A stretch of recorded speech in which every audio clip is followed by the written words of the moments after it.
Blue Ruby specialist in 1 and 2 gram gold plated jewellery, American diamond, antique art jewellery अब आपके शहर में राम मंदिर रोड बीजापुर।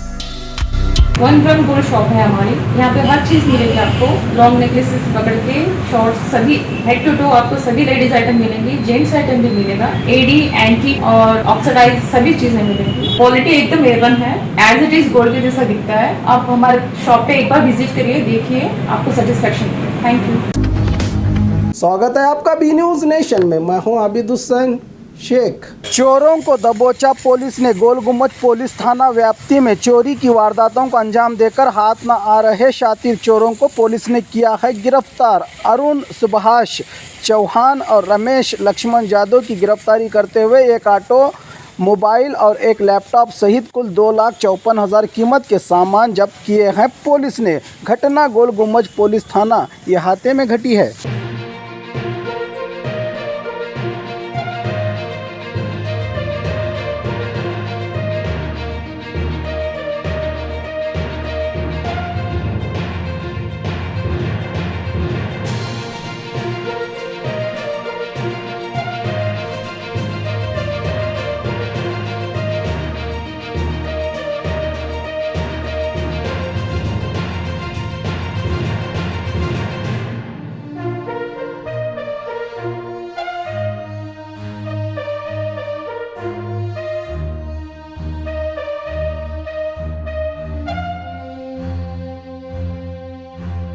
और खबरों के लिए देखते रहिए बी न्यूज़ नेशन।